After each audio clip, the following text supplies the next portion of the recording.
지난주일에는 용서의 긍휼, 주의 용서에 대한 긍휼에 대해 상고를 했는데 오늘은 그 두 번째 어려운 처지에 있는 사람을 돕는 긍휼에 대해 상고할 겁니다. 그러나 지난주에 좀 미진한 부분에 대해서 좀 더 보충해서 설교하려고 합니다. 누구에게나 용서는 참 힘든 겁니다. 용서가 쉬운 사람은 없습니다. 아마 용서가 가장 잘 된다면 부모가 자식을 용서하는 경우일 겁니다만 그런 경우도 반복되면 부모라도 용서하기가 힘들어지는 것이지. 용서는 굉장히 힘든 겁니다. 그러면 용서하는 것이 힘들다면 용서 안 하고 사는 것은 어떻습니까? 그것도 힘들지요? 어느 것이 더 힘들까요? 용서하고 사는 것이, 용서하는 것이 힘들까요? 용서를 안 하고 버티고 사는 것이 힘들까요? 저는 용서를 안 하고 버티고 사는 것이 더 힘든 겁니다. 안 하면 안 할수록 이것이 잊혀지거나 없어진 것이 아니에요. 주기적으로 이따금씩 생각이 납니다. 그런 사람들이 기도가 잘 되겠습니까? 기도 응답이 있겠습니까? 기도가 막힙니다. 용서하는 것이 힘들다고 안 하려고 하는데 용서 안 하고 버티고 사는 것은 더 힘든 겁니다. 또 용서하는 것을 굉장히 억울하게 될 생각들 합니다. 그러나 용서를 하고 나면 억울함도 풀립니다. 마음이 평안해지고 기쁨이 찾아옵니다. 아, 용서하기를 잘했구나 그런 생각이 들 겁니다. 제가 예전에 그런 질문을 여쭌 적이 있습니다.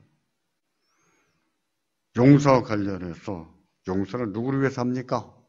여쭙습니다. 누구를 위해서 합니까? 자기를 위해서 하는 거예요. 자기를.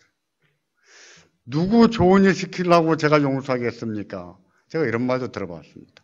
누구 좋은 일 지키는 것이라 너 자신을 위해서 용서하는 것이다. 용서하면 네가 평안하고 네가 기쁠 것이고 네가 건강할 것이고 하나님이 너를 받으실 것이다. 자신을 위해서 용서하는 것입니다. 하나님께서는 그런 분들을 보겠다고 하신 거예요. 그런 분들에 대해서 하나님께서는 내가 긍휼히 여기겠다라고 말씀하신 겁니다. 예전에 제가 이런 질문을 한번 드렸던 것으로 기억이 납니다. 인생이 꼬이는 것이 많습니까? 풀리는 것이 많습니까? 어떻게 많죠? 제가 이 질문을 해서 풀리는 것이 많습니다라는 말을 들어본 사람은 딱 한 사람이에요. 나머지 다 꼬이는 게 많다고. 심지어 제가 신학교에 가서 책 풀 시간에 이 질문을 했더니 다 똑같았어요. 꼬이는 게 더 많습니다. 제가 그랬습니다. 그 나이에 벌써 꼬이기 시작하면 나중에 어찌 살래? 어린 나이도 꼬이는 게 시작이 되는 거예요. 인생은 그렇습니다. 풀리는 것보다 꼬이는 것이 훨씬 많아요. 그러면 인생이 꼬인다고 했을 때 뭐가 꼬이는 것입니까? 물론 돈도 꼬일 겁니다. 사업도 꼬이고 사람 관계도 꼬입니다. 그런데 그 외에도 많이 있는데 그 중에서 가장 심각한 문제를 일으키는 것은 뭐냐면 뭘까요? 사람 관계예요. 돈이 꼬이는 것도 힘들 수 있고 사업이 꼬이는 것도 힘들 수 있는데 사람 관계가 꼬이는 것은요 더 큰 부작용을 일으켜요. 굉장히 힘들 수 있습니다. 어떤 집은 부모 자식 간에 꼬여서 삽니다. 부모를 찾아뵙지도 않고 부모는 그냥 가슴을 치면서 살아요. 어떻게 그럴 수 있는지. 어떤 집은 형제간에 꼬여 살아요. 형제간에 왕래가 없습니다. 담 쌓고 살아요. 어떤 집은 친척간에 담을 쌓고 삽니다. 친구간에 담을 쌓고 사는 사람도 있고 또 직장 동료들하고 담을 쌓고 계시는 분도 있어요. 돈이 꼬이거나 사업이 꼬이는 것도 힘든 일이고 심각한 문제를 초래할 수 있지만 정말 심각한 문제는 사람 관계가 꼬이는 것입니다. 사람 관계가 꼬이는 사람은 하나님과의 관계도 꼬입니다. 사람과 꼬이는데 어떻게 하나님과 관계가 안 꼬이겠습니까? 꼬입니다. 기도해도 안 되고요. 하나님 말씀대로 살 수 있는 힘이 없어요. 예수를 믿는다고 교회를 다니는데 마음에 평안이 없고 기쁨도 없고 하나님 말씀대로 살아볼 수 있는 능력이 없는 거예요. 힘이 안 나는 거예요.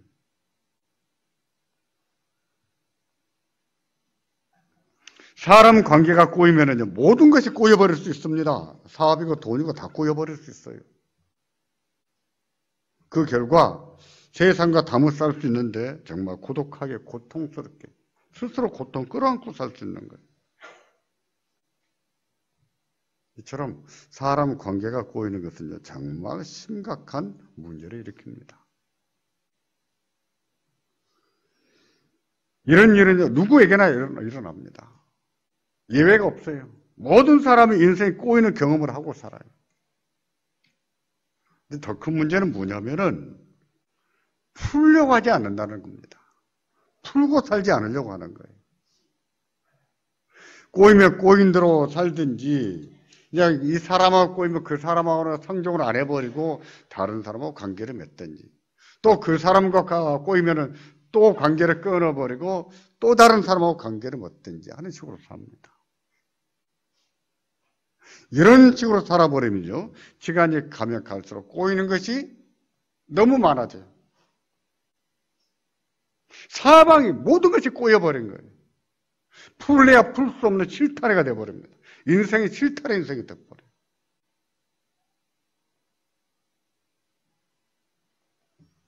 부부관계도 그런 것이 아니겠습니까? 살다 보면 다투기도 하고 섭섭할 때가 있고 등 돌리고 싶을 때가 있죠. 그러나 풀고 살아야 됩니다. 꼬이면 풀고, 꼬이면 또 풀고, 또 꼬이면 또 풀고, 풀고 살아야 돼요. 그런 분들이 잘 사는 거예요. 모든 난관이나 위기를 극복하고 삽니다. 그것을 풀지 않고 방치하거나 외면하는 사람은 자꾸 담을 쌓죠. 부부간에도 담을 쌓고 삽니다. 그러다가 돌아올 수 없는 강을 건너게 됩니다. 돌아올 수 없는 강을 건너요. 인생은 꼬이는 것이 많지만 풀고 살아야 합니다. 푸는 사람들이 인생을 잘 살아요. 그 푸는 것이 뭐겠습니까? 그게 용서예요. 그게 용서의 긍휼입니다. 용서의 긍휼, 그 용서를 잘 풀고 사는 것이 용서가 풀고 사는 겁니다.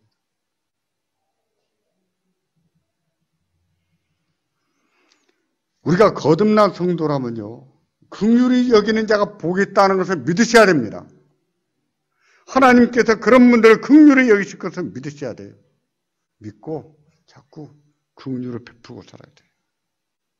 용서를 베풀고 살아야 된다는 겁니다. 물론 내가 당한 것을 생각하고 내 기분을 생각하면 도무지 용서하고 싶지가 않을 겁니다. 그러나 하나님을 생각하고 용서하는 거예요. 하나님이 주신 능력으로 용서하는 거예요. 의에 줄이고 목마른 자는 복이 있나니 저희가 배부를 것이며 그 배부름을 가지고 해야 될 것이 무엇이라고요? 긍휼을 베푸는 거예요. 용서를 베푸는 겁니다. 저는 못합니다. 저는 안 합니다. 그런 분들은 이제 꼬인 채로 사는 거예요. 꼬인 채. 자기만 괴로울 뿐이요. 자기만 고통스러울 뿐입니다. 그러나 긍휼을 베풀고 사시면 하나님께서 여러분에게도 긍휼을 베푸시는 겁니다. 믿으시기 바랍니다. 자꾸 용서하고 살아야 돼요.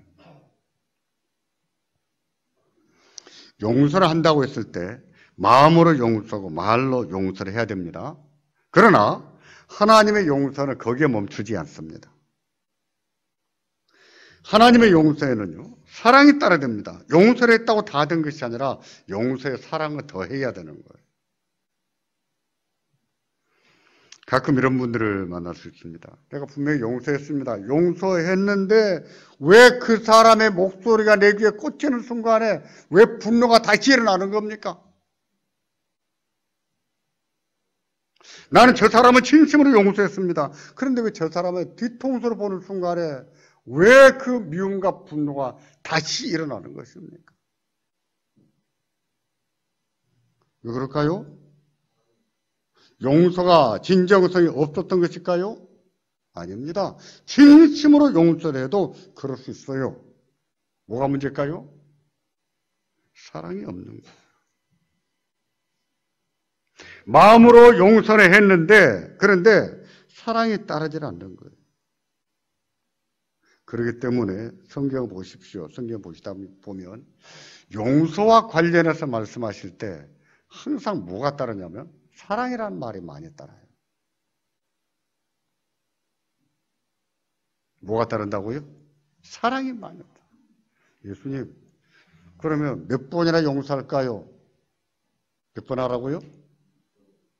우리는 3세판인데 성경은요 7, 7판도 아니고 70번씩 7번이라도 하고 나옵니다.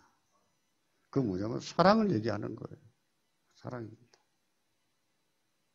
성경은 용서를 가르칠 때에 사랑을 같이 말씀을 합니다. 로마서 12장 14절을 보시면 우리를 핍박하는 원수를 축복하라고 합니다. 축복하고 저주하지 말 것을 말씀합니다. 여기서 핍박한다는 말은 기독교 신앙을 조롱하는 정도가 아닙니다. 탄압하고 협박하는 자들을 포함하는 거예요.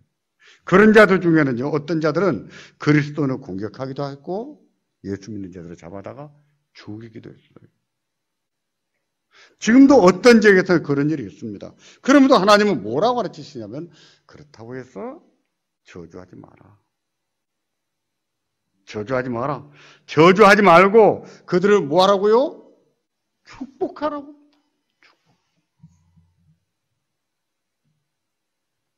일본이 얼마나 얄미울 때가 많습니까? 북한이 우리한테 얼마나 못되겠습니까? 그래서 기도할 때 하나님 저 화산이 폭발해서 일본의 열도가 가라앉기를 원합니다. 이렇게 기도하겠습니까? 그건 기도가 아니에요. 저주는 기도가 아닙니다. 축복하라 했어요. 하나님. 저들이 참 우리에게 못되게 굽니다만 하나님 저들을 불쌍히 여기시고 하나님 저들을 축복하시기를 바랍니다. 그런데 하나님이 어떤 식으로 축복하실지는 우리는 몰라요.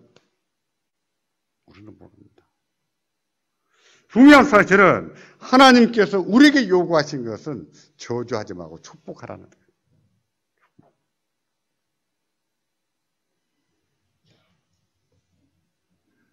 이런 경우에 이렇게 마음으로 용서할 뿐만 아니라 기도하는 것, 이런 것은 뭐냐면 용서의 긍휼의 적극적인 태도입니다.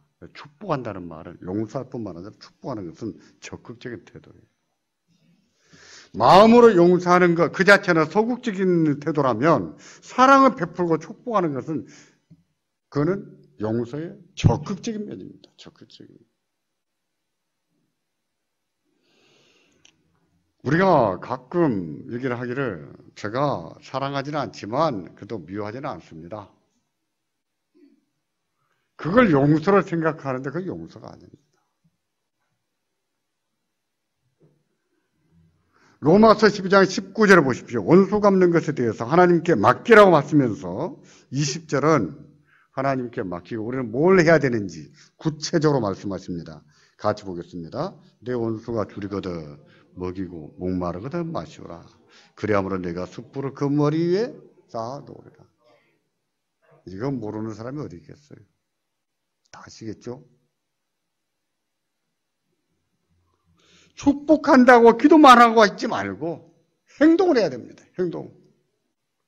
뭘 해야 됩니까? 원수가 꼴 보기 싫지만 밥도 못 먹고 있어요. 그러면 밥도 한 그릇 사주고. 원수가 꼴 보기 싫지만 물 한 모금도 못 마시고 있어요. 그러면 가서 물도 한 잔 좀 따라주고. 사랑을 요구하는 겁니다. 사랑. 이것이 그리스도의 죄를 이기고 원수를 이기는 방법입니다. 선으로 악을 이기는 것이에요. 이렇게 하면 마음의 상처가 치료가 됩니다. 치유가 돼요. 치유.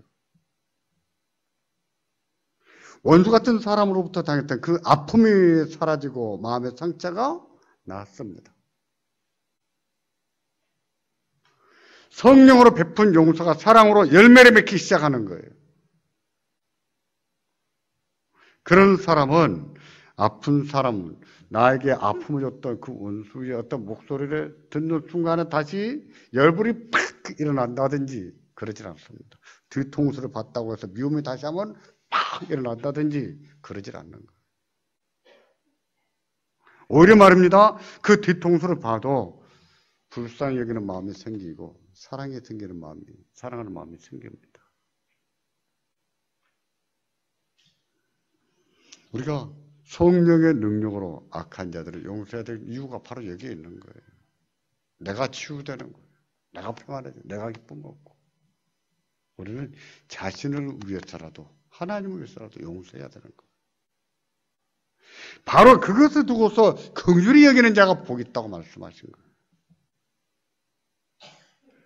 우리가 긍휼을 베풀고 살기를 바랍니다. 그런 복이 있기를 바랍니다. 그래서 하나님께서도 여러분을 용서하시고 축복하시는 은혜가 있기를 주의 이름으로 축원합니다.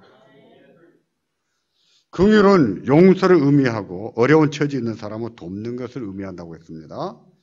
용서의 긍휼을 베푸는 것은 마음이 힘들다면 어려운 처지에 있는 사람을 돕는 긍휼은 뭐가 힘들까요? 돈이 힘들 수 있어요. 돈이 힘들 수 있습니다.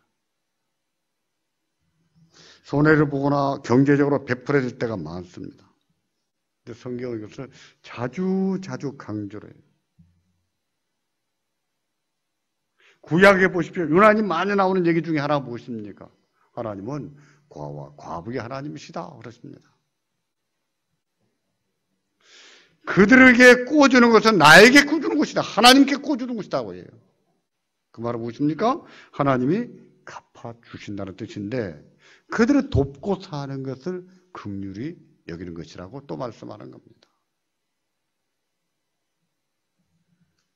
또 성경은 생면부지의 나그네지만 그들을 잘 대접할 것을 말씀을 했습니다. 치안이 불안하던 시절에 그들이 여행하다가 잠잘 곳이 없어요. 그러면 자기 집에 들여서 잠자리도 다 제공을 했습니다. 여러분 기억나십니까? 저도 어렸을 때 그랬던 것 같아요. 지나가던 사람들이 잡아 하룻밤만 재워달라며 우리 부모님들이 재워드렸던 그런 기억이 납니다. 성경이 그걸 가르쳐요. 과일나무에 수확할 때도 그들이 따먹을 수 있는 높이의 과일은 남겨두게 돼 있어요. 우리는 나무에 과일을 남겨도 어디에 남겨두지요? 저 꼭대기에 까치 먹으라고? 그게 아니라 손이 닿는 부분의 과일은 주인들로 하여금 저 남겨두게 했어요. 누구를 위해서요? 나그네들이 배고플 때 먹도록 배려한 겁니다. 농사를 짓는 사람들이 수확을 거둘 때에도 집주인들은요, 땅 주인은 이삭 줍기를 못했습니다. 이삭은 그 동네 가난한 사람들이 줍는 거예요. 그러되면 가을에 추수 때가 되면 주인만 좋겠어요? 주인만 기쁘겠어요? 아니요. 동네 가난한 사람 다 같이 축제를 누리는 겁니다. 아무개 집에 오늘 축사인데 다 가는 거예요. 보아스 같은 사람은 룻이 와서 줍자 그 이삭을 뽑아서 더 많이 뿌려놓기까지 하지 않았습니까? 이것이 무엇입니까? 가난한 자들에 대한 배려인데 이게 바로 긍휼을 베푸는 것을 말하는 겁니다. 또 성경은 꾸고자 하는 자에게 거절하지 말라고 말씀을 합니다. 당시에는 대부분 일용직이었는데 하나님 말씀에 보면 고용주는요, 일을 시킬 때는 해지기 전에 일을 끝내게 되어 있어요. 오늘 야근하자 이런 거 없습니다. 일당 더 주마, 더 하자, 이런 거 없어요. 해지기 전에 딱 끝내게 하는데, 그리고 일당을 주게 되어 있습니다. 그러면 그 돈을 받아서 돌아가는 길에 양식을 사서 온 가족들이 빵을 구워서 저녁을 행복하게 맛있게 먹는 거예요. 그런데 어떤 날은 일을 못 나갑니다. 비가 오면 일을 못 해요. 그런 경우는 저녁에 굶어야 되거든요. 굶길 수 있나요? 그래서 어머니가, 아버지가 양식을 구하러 갑니다. 오늘 일을 못했는데 양식 좀 빌려주십시오. 꾸운다고 하는 것은 바로 이런 의미에 꾸는 거예요. 교인들 간에 동거래 하는 이런 것을 얘기하는 거 아닙니다. 끼니 꾸러 다니는 거예요. 그거 거절하지 말라는 겁니다. 그것을 거절하지 않고 아이고 오늘 일 못하셨냐고 그러세요? 그러면서 한 대박씩, 두 대박씩. 저희 어렸을 때 다 그러고 살았습니다. 그것도 어려운 처지에 있는 사람들에게 베푸는 긍휼입니다. 하나님께서는 그런 긍휼을 눈여겨보고 계세요. 기억하고 계십니다. 기억하셨다가 우리가 필요한 때에 우리에게도 긍휼을 베풀어 주세요. 믿으시기 바랍니다. 긍휼이 여기는 자가 복이 있다 그랬어요. 그들에게 하나님께서 긍휼을 베푸시겠다는 겁니다.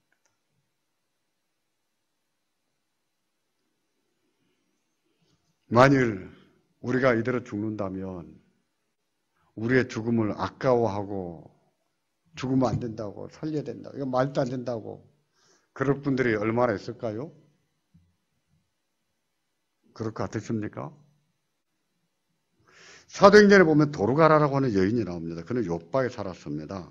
근데 젊은 나이에 병을 앓다가 죽었습니다. 사람들은 그들의 풍속대로 시신을 깨끗하게 씻어놓았어요.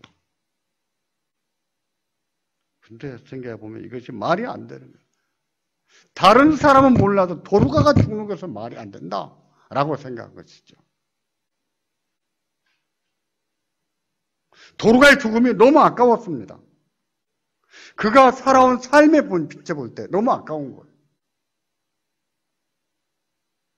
마침 베드로 사도가 그곳에서 멀지 않은 루다에 와 있었는데 교회는 두 사람을 보냅니다. 보내서 베드로 사도를 모시고 오게 됩니다. 간청을 해서 모시고 와요. 베드로 사도가 욥바에 도착하자 온 교회와 사람들이 다락으로 몰려들었습니다. 그때 그 교회에 과부들이 몰려들어서 도르가가 자기 같은 과부들에게 어떻게 했는가를 펼쳐 보이는 거예요. 보세요, 사도님. 도르가가 살았을 때에 우리에게 만들어진 옷입니다. 우리 속옷입니다. 우리 겉옷입니다. 속옷이라고 하는 것은 우리의 속옷이 아니라 우리가 입는 일상복을 말합니다. 겉옷은 우리의 외투에 해당하는 거예요. 근데 그 시대에는 속옷은 다 입고 다녔지만 겉옷은요 부자들만 있었어요. 성경 시대에 겉옷을 가진 사람은 많지가 않았습니다. 그러기에 세례 요한이 죄 사함 받고 천국 가겠다고 오는 부자들에게 겉옷을 두 벌 가진 자는 한 벌을 줄 것이요 라고 말했는데 이 옷이 겉옷이에요. 일반적으로 사람들이 갖지를 못했습니다. 근데 도르가는 그 과부들을 위해서 옷을 지어서 입히는데 뭐까지 입혔어요? 겉옷까지. 그러면서 펼쳐 보이면서 우는 겁니다. 베드로 사도님 보세요. 세상에 도르가가 우리한테 이렇게 옷을 입혔습니다. 우리 같은 과부들은 누가 돌보겠습니까? 이 도르가가 이렇게 우리한테 했습니다. 지금 왜 우는 거예요? 왜 울고 있는 겁니까? 도르가가 이렇게 죽는 것은 말이 안 된다는 것이지, 아깝다는 것이지. 할 수만 있다면 살려주셔야 된다는 거예요. 베드로가 감동됐습니다. 그래서 사람들을 다 내보내고 무릎을 꿇고 기도합니다. 기도하고 나서 외칩니다. 다비다야 일어나라. 다비다는 도르가를 말합니다. 도르가야 일어나라. 도르가가 살아났어요. 하나님이 살려주셨어요. 생각해 보십시오. 온 교회와 가부들이 왜 도르가의 죽음을 애석하게 여겼습니까? 베드로는 왜 도르가를 위해서 기도했습니까? 하나님께서는 왜 도르가를 살려주셨을까요? 그가 긍휼을 베푸는 사람이었거든요. 긍휼을 베푸는 사람이었거든요. 그래서 하나님께서도 이에게 긍휼을 베풀어 주시고 다시 살아나는 긍휼을 베풀어 주신 거예요. 그래서 사도행전 9장 36절에 보면 도르가가 베푸는 긍휼에 대해서 선행과 구제가 심히 많았다라고 말씀하고 있어요. 얼마나 많았다고요? 심히 많았다. 도르가는 항상 긍휼을 베푸고 살았고 하나님께서는 이 결정적인 순간에 도르가에게 긍휼을 베풀어 주신 거예요. 긍휼히 여기는 자가 복이 있습니다. 가난한 자들을 돕고 사는 분들이 복이 있는 거예요.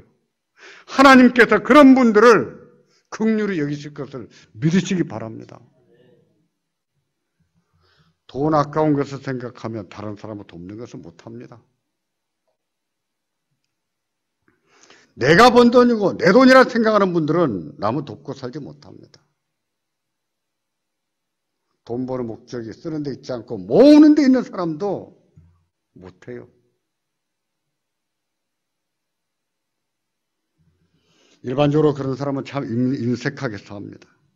재물로 하나님을 섬기는 것도 인색하지만 가난한 자들을 돕는 것도 인색하지요. 그런 분들은 모르는 사실이 하나 있어요. 재물의 주인은 하나님이시라는 사실을. 내가 열심히 일한다고 다 얻을 수 있는 건 아니에요. 열심히 일을 하지만 하나님이 주셔야 얻을 수 있는 거예요. 재물의 주인은 하나님이십니다. 하나님이 거두고자 하시면 언제라도 거둘 수 있습니다. 날아가는 거예요. 인생도 날아가고 돈도 날아가는 겁니다. 저는 그런 분들 참 많이 봤습니다. 하나님이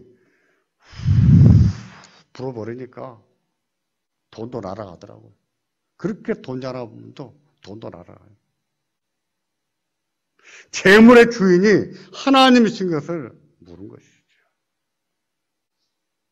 하나님이 거두시고자 한다면 얼마든지 거두시는 거예요. 하나님은요, 우리에게 잠시 맡겨놓으신 겁니다. 너도 잘 쓰고 나를 위해서 전부 좀 맡겨놓은 거예요. 성경은 그들을 가리켜서 청직이라고 말합니다. 청직이. 하나님의 집에 청직이. 하나님의 일을 하라고. 가난한 자들을 잘 돕고 살라고 하나님이 맡겨놓으신 거예요. 사람은 살면서 무슨 일에 당할지 알 수가 없습니다. 오늘 건강하다고 앞으로도 건강하라는 법이 없습니다. 오늘 잘 먹고 잘 산다고 앞으로도 잘 먹고 잘 살 것이라는 보장은 없습니다. 어느 날 갑자기 무슨 일을 당할지 알 수가 없는 거예요. 한순간에 사업도 망할 수 있는 것이고 직장에 해고를 당할 수 있고 직장에서 와서 일을 해라 해도 일할 수 없는 처지가 될 수도 있는 거예요. 믿음으로 산다고 해서 이런 일을 다 피해가는 것은 아닙니다. 믿음으로 살아도 재앙을 당할 수 있어요. 욥이 그러지 않았습니까? 도르가가 그러지 않았습니까? 선행과 구제가 심히 많았다 그랬어요. 아직은 젊은데. 그런데 그가 긍휼을 베풀고 산 것을 하나님이 다 기억해 두신 거예요. 하루아침에 망했던 욥을 보세요. 욥이 어떻게 재기합니까? 욥이 고아의 아버지였습니다. 가난한 자들을 얼마나 많이 돕고 살았는지 모릅니다. 밑도 끝도 없이 재기한 것이 아니에요. 하나님께 회개하고 모든 것이 다 근본적으로 해결됐을 때 욥을 떠나갔던 사람들이 한 명 한 명 돌아와요. 돌아오면서 금고리 하나, 금조각 하나 줬다 그랬어요. 그게 얼마나 됐는지 모르겠지만 그게 종잣돈이 있었던 겁니다. 그게 종잣돈이 되어서 욥이 재기가 가능했던 거예요. 역시 하나님께서 긍휼을 베푸는 자들에게 긍휼을 베푸신 것이지. 그러기에 성경은 대비하고 살라고 합니다. 사람이 무슨 재앙을 만날지 무슨 일을 만날지 알 수 없으므로 대비하고 살아야 된다. 그 대비가 무엇일까요? 무엇입니까? 긍휼을 베풀고 사는 거예요. 긍휼을 베풀고 사는 거예요. 전도서 11장 1, 2절을 보십시오. 그 말씀이 바로 그런 말씀인데 전도서 9장, 10장 이런 데는 인생에 살다가 무슨 재앙을 만날지 알 수 없다는 사실을 증명해 보여요. 봐라. 살면서 이런 일도 당할 수도 있다. 증명해 보입니다. 그러면서 대비책을 말씀하는데 그게 바로 11장 1, 2절입니다. 함께 보겠습니다. 너는 내 식물을 물 위에 던지라. 열어나 후에 도로 찾으리라. 7에게나 8에게 나눠줄지어다. 무슨 재앙이 땅에 임하는지 내가 알지 못하니라. 아멘. 네 식물을 물 위에 던져라. 그것이 열어나 후에 도로 것이다. 도로 찾을 것이다. 그런 일이 있겠습니까? 없겠습니까? 있을까요? 없을까요? 없지요. 물 위에 던졌는데 어떻게 돌아오겠습니까? 근데 왜 이렇게 말씀합니까? 하나님이 돌아오게 하신다는 거예요. 7에게나 8에게나 어려운 자들 어찌 하나님과 도와주라는 거예요. 열흘나 후에 도로 찾는다 그랬는데 하나님께서 그들에게 긍휼을 베푸시겠다는 거예요. 물 위에 식물을 던진다는 것이 바로 구제를 말합니다. 어려운 이웃들을 돕는 것을 말하는 거예요. 그러면서 2절 끝에 이렇게 말합니다. 무슨 재앙의 땅에 임하는지 네가 알지 못하느니라. 그런 날에 대비하고 사는 것이 무엇이라고요? 긍휼을 베푸고 사는 것. 어려운 이웃들을 돕고 사는 것이에요. 긍휼히 여기는 자가 복이 있습니다. 믿으시기 바랍니다. 하나님을 믿고 긍휼을 베푸고 살기를 바랍니다. 그래야 하나님께서도 여러분을 긍휼히 여기시고 우리들을 긍휼히 여기시는 은혜가 있으시기를 주의 이름으로 축원합니다. 축원합니다. 기도하겠습니다.